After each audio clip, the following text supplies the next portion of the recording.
Hey, it's Mark Goodman. And I'm Alan Light. On today's podcast, Record Store Day founder Carrie Colleton is joining us to discuss the April 20th RSD special releases. Plus, we'll talk live with our audience, the Sound Up Pod Squad, and find out who still listens to vinyl. And some updates from the Beatles universe. Oh, good. Sound Up with Mark Goodman and Alan Light, the only music podcast that matters.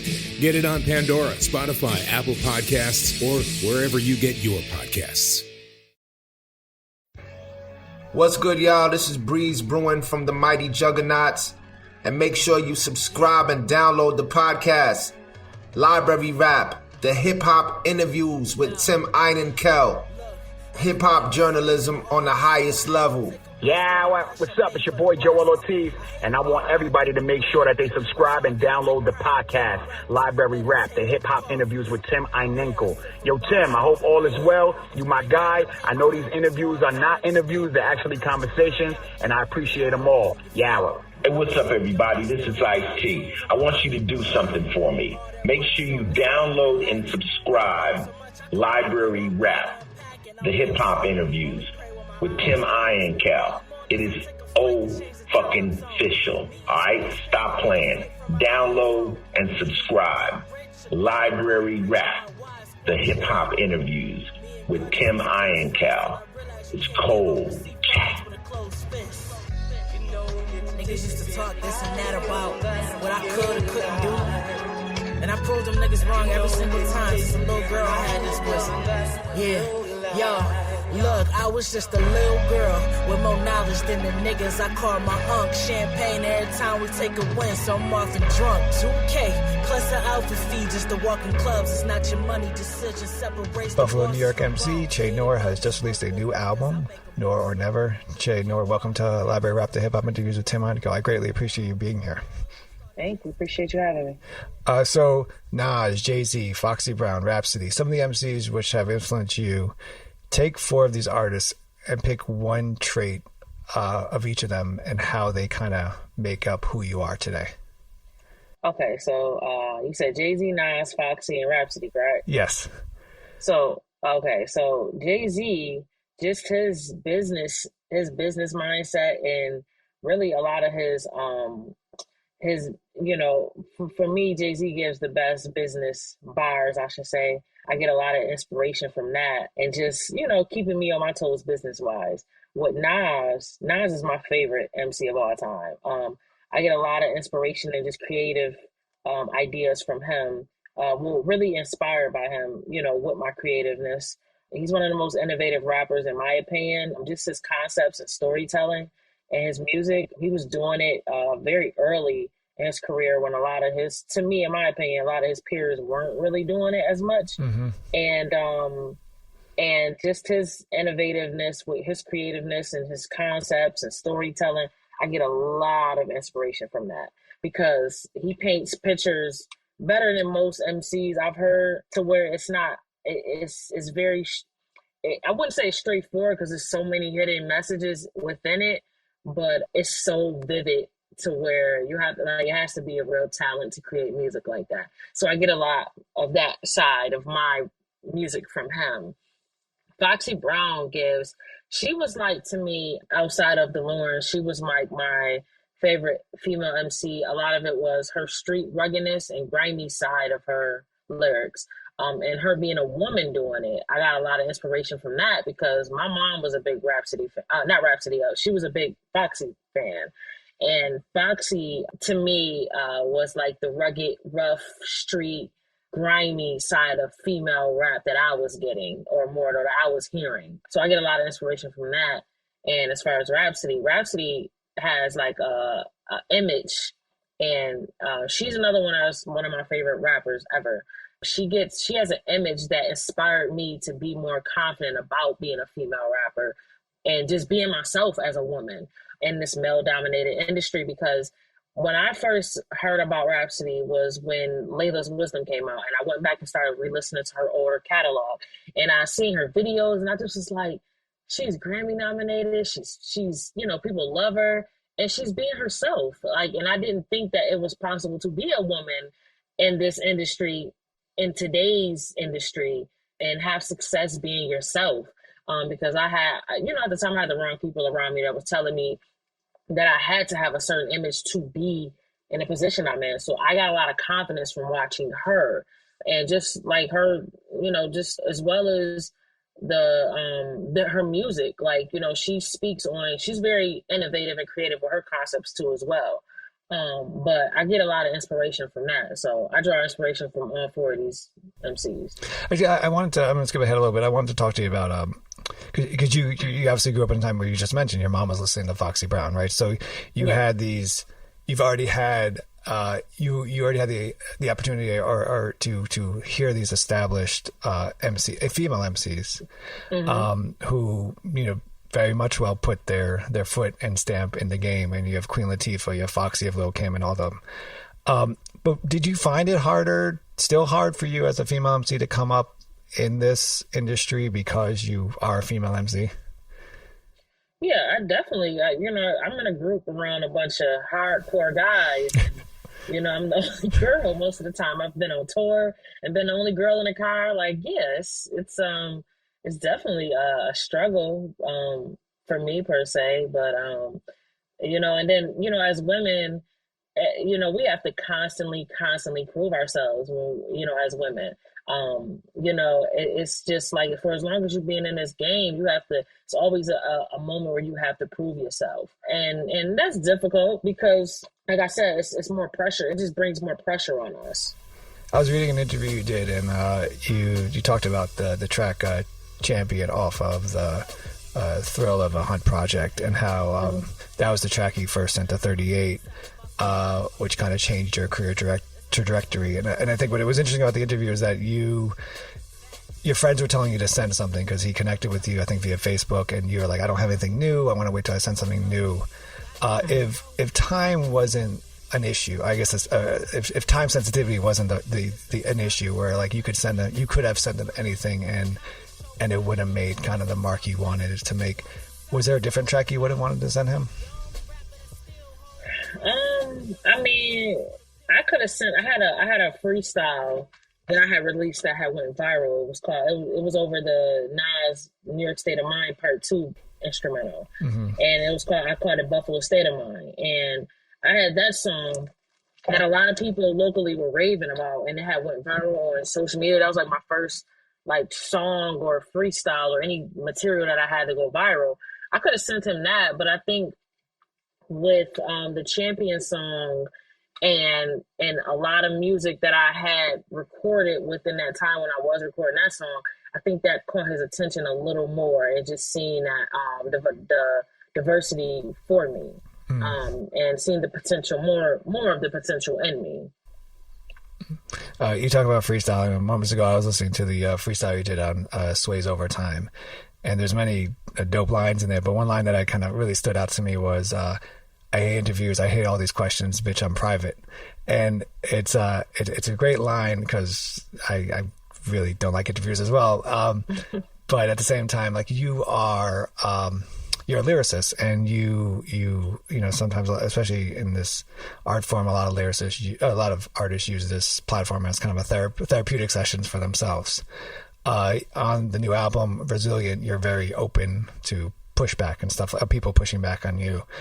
How do you balance that? How do you balance your privacy with your art form? Well, for me, I don't take a lot of interviews. I get asked to do a lot of interviews, and I don't usually take all of them. For me, I speak so personal in my music, and I answer a lot of questions that I already get asked to interview sometimes in my music, that I don't feel the need to always do interviews. That's why I don't do them a lot. But a lot of things with me is like, okay, for instance, like the song Communion that I have on Food for Thought. I almost didn't put that song on the album, and I just was speaking about this in an interview like yesterday. I said that album, was it yesterday or the day before yesterday? I said that song that almost didn't make the album because I felt like it was way too personal. It's the most personal song that I've definitely released. And for me, it was therapeutic though. So me releasing it and then getting feedback from people who saying that they've been through similar situations, and me going to concerts or doing shows, and I have fans literally like coming to meet me and they're crying because of that song or songs that I've done where I've gotten personal and it's been uncomfortable for me. It's therapeutic for me. So I balance that by, you know, really just using the mic or my writing when I write over these, you know, to these songs.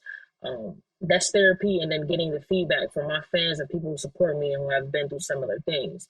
That's how I get the balance of it. And really with that line, when I said I you know, with my privacy and everything, like, you know, I choose not to speak about personal things in interviews. Like I said, I've been asked to be on some pretty big platforms with interviews, and I've turned them down because I know they're going to kind of dig in my personal life, and I don't know if I feel comfortable talking about that. I'm a private person, but the things I reveal in my music is therapy for me, but I feel like I reveal enough to where I don't need to do those interviews. I think it's important to, especially for the artist, to know what questions might be asked or what the purpose of them being on the platform is, you know, like whether it's like, oh, you're going to ask me like TMZ shit or you're going to ask me like real stuff. And it's kind of easy. I mean, I remember years ago, I had a conversation with Rod Digga about how she was being asked essentially she was being asked to be the female artist to respond to another female artist, like something the other female artist was doing. And that was the only purpose of her being on the platform. And then she got to the point where she just started rejecting interviews because she knew what they weren't going to speak about her art. They were going to speak about, like, we need a female perspective. Give us that. And then it could be like some, you know, TMZ catfight type shit. As an artist, you have to have balance and really I set a boundary on, you know, just how much I'm gonna give. I'm not giving everything. I want to ask you about so I know 2017 was a big year for you. I mean, you know, you're Benny the Butcher in 2016 caught your debut mixtape, and then in 2017 you two released that Tyson. A lot of stuff was going on in 2017 for Buffalo artists, and in terms of like Griselda was being signed by Eminem's Shady Records, and then Benny the Butcher and Black Soprano Family got signed by Entertainment One Music. So a huge year for Buffalo. Putting Buffalo on that map. For you, what was the importance of 2017 as someone who grew, you know, from Buffalo, but also as a Buffalo MC? It was really dope. It was inspiring because, like I said, I knew and met Benny before he signed. I knew him before he even signed with Griselda. Me and him worked on a song together, and he did a couple songs with my engineer at the time too. But you know, I had just literally recorded Tyson with Benny, and then maybe like a few months later, he had signed to Griselda. But you know, now that I think back on the conversation, he was actually talking to us about it before he signed the deal.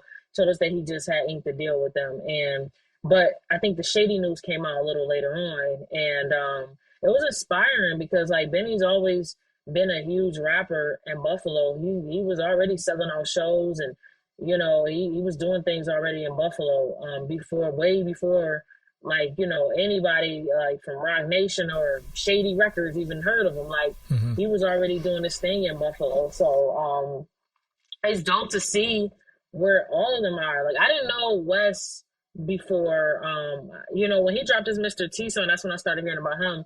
I heard of some of Conway, but I don't think, but I more so knew Benny just because Benny was, you know what I'm saying, he's, you know, east side of Buffalo. Like, I seen Benny around a lot.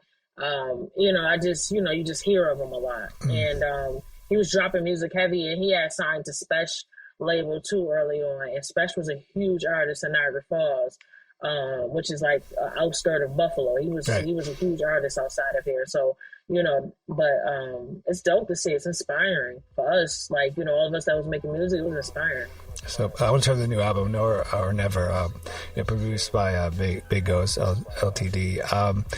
Your intro track, there's this great horn playing throughout the track.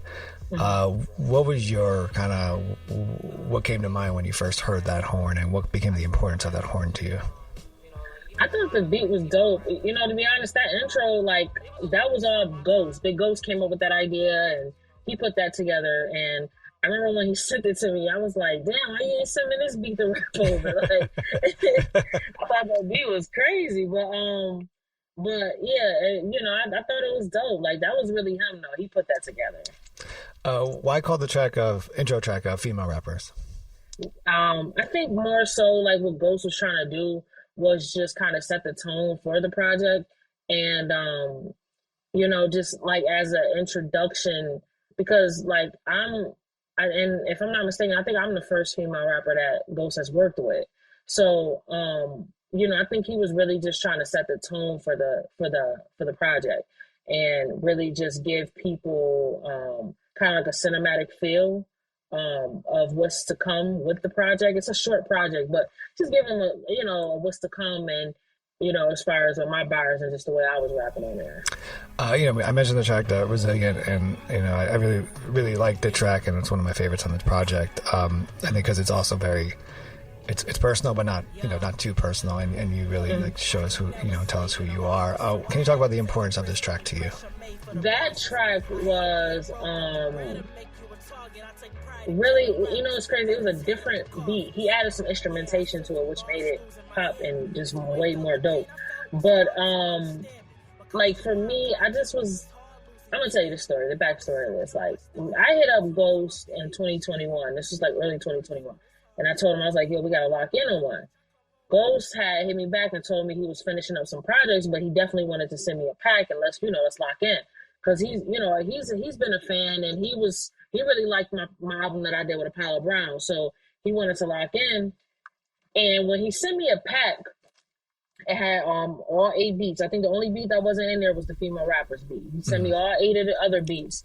And I locked in, wrote and recorded all of my verses, I should say. I recorded all of my verses in a week. I had COVID and I was locked in the house, so I ended up just locking in and just recorded all of those. So every song really I just was kind of just going off of the mood I felt from the production and just the sound that Big Ghost had provided me. I just kind of was going off of that. I really was more so not thinking of, it wasn't like I didn't approach this project like I did the Apollo album or Food for Thought or any of my albums. Like, I didn't approach it that way. I just wanted to, like, this project for me was just, I just want to have fun and I want to just rap. I just want to rap and have fun, and I have substance in there. I've always had substance in my bars, but I just want to rap and have fun and kind of just say what's on my mind. And if it sounds cool, okay, keep it. If it doesn't, I'm still going to keep it and just, let the consumers decide on that, from there. But I just really was just in a mood to rap. You spit, I've been talented since my birth. I was deep as a fetus. I was powerful with my words, could turn demons to Jesus. Which you spit on Quiet Moves, and I apologize if I messed that up. So for me, which is just a dope, just a fire lyric, and overall, just take that separate. But when did you know that you had this gift to like be this artist? When did you know that this is what you wanted to do? I knew it very young because I've always had a creative mind. I knew it, like, I started rapping at 16. I was making beats at 15, though. I knew just from, like, me teaching myself how to produce that I had the talent, and I was making, little mixtape projects when I was, like, 15, 16 years old. I was recording. I found the way, because I couldn't afford studio time, so I found the way.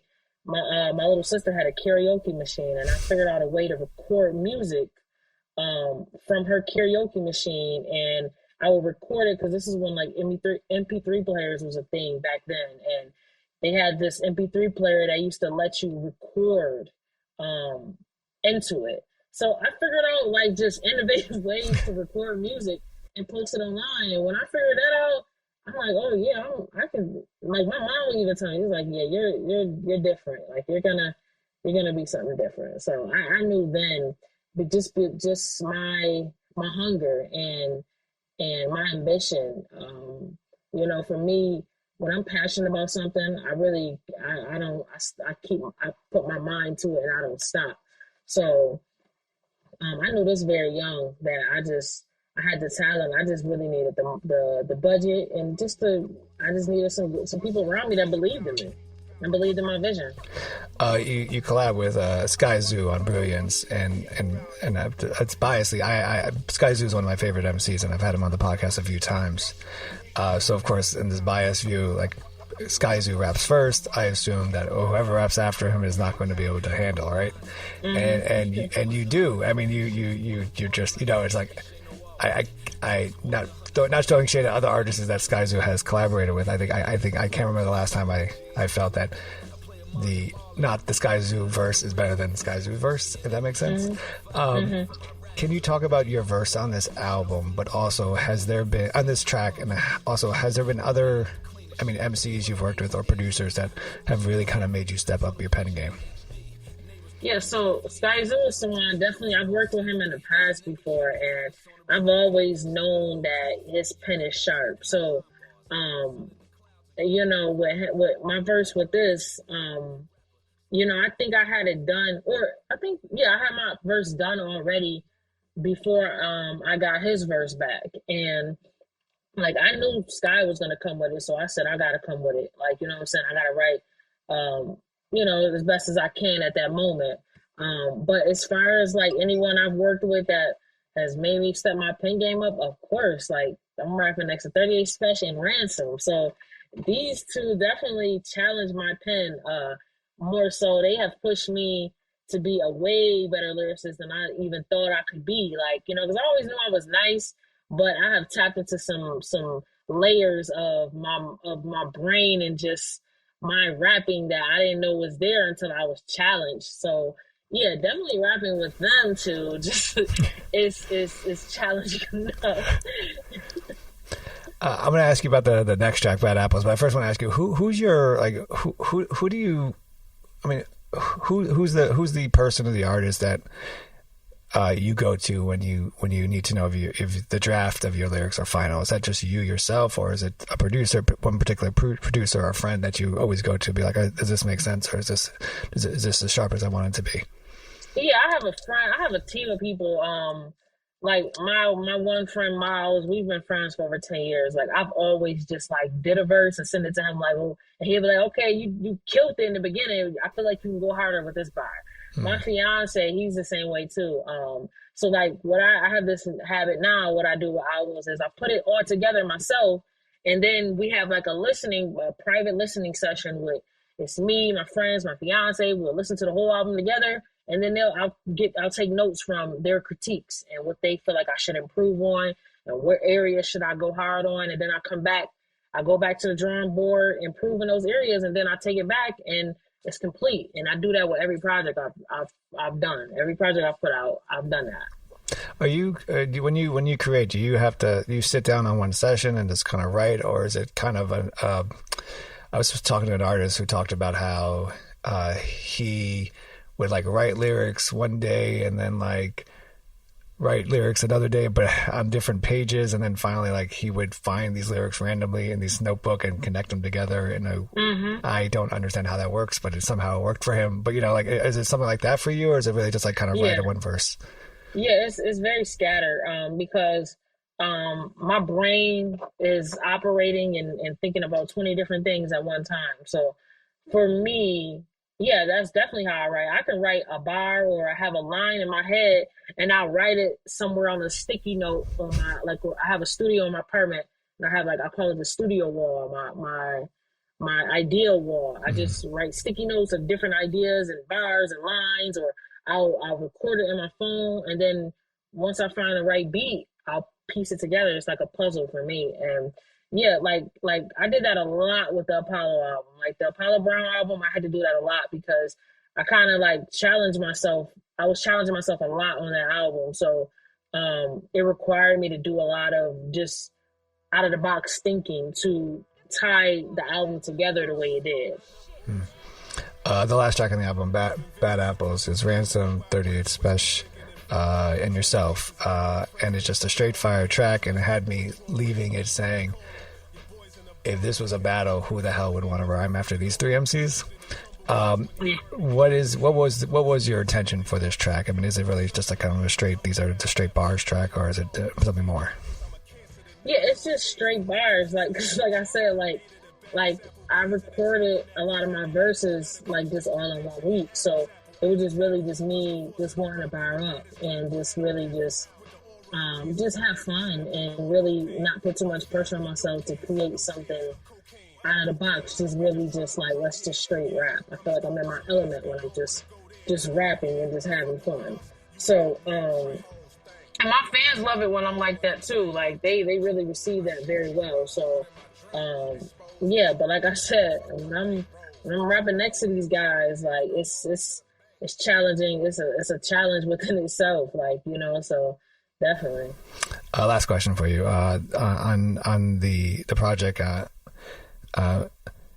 Noir Never, is there an art, like if is there a lyric that you wrote that you're like, holy shit, I can't believe I wrote that lyric, I'm dope? On Noir Never? Yeah. Yeah, it's a couple times. Like, I thought the Cruella DeVille line was dope. Like, I remember when I heard that back, because I didn't pay attention to it when I first wrote it, but when I heard it back after the engineer sent it to me, I'm like, oh, this is dope. Okay, I went in. And then, like, just the quotables I was given. Like, I had a Thundercats bar.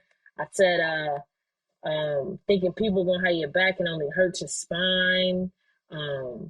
It's power. What else did I say? I said, the power of staying silent and keeping a secret, because even a quiet dummy can seem like a genius. Like, you know, just these type of lines. Like, yeah, I hear them back after I get the mixes back, and I'm just like, oh, okay, I'm dope, you know. Nice. You know, so it's definitely motivating. Even the joint I got with Fleelor, I said, I don't see a long future for rappers. I'm psychic. They on top, but on their way to the bottom, they skydiving, and I just was like, okay, I'm nice. Shay Noir, a new album, Noir Never. I thank you so much for being on Library Rap, the hip hop interviews with Tim Heineken. I greatly appreciate your time. Thank you. I appreciate you. Questions, bitch, I ain't private. Life's a hard pill to swallow. Shit threw me off my diet. I don't see a long future for niggas. Bitch, I'm psychic. They on top, but on their way to the bottom, they skydiving. Somewhere eating healthy, trying to watch these calories. Where the hustlers run the town, they put the cops on salary. I've seen real money. Now what y'all think is salaries? You rock fake jewels, is looking like you watch. Hey, it's Mark Goodman. And I'm Alan Light. On today's podcast, Record Store Day founder Carrie Colleton is joining us to discuss the April 20th RSD special releases. Plus, we'll talk live with our audience, the Sound Up Pod Squad, and find out who still listens to vinyl. And some updates from the Beatles universe. Oh, good. Sound Up with Mark Goodman and Alan Light, the only music podcast that matters.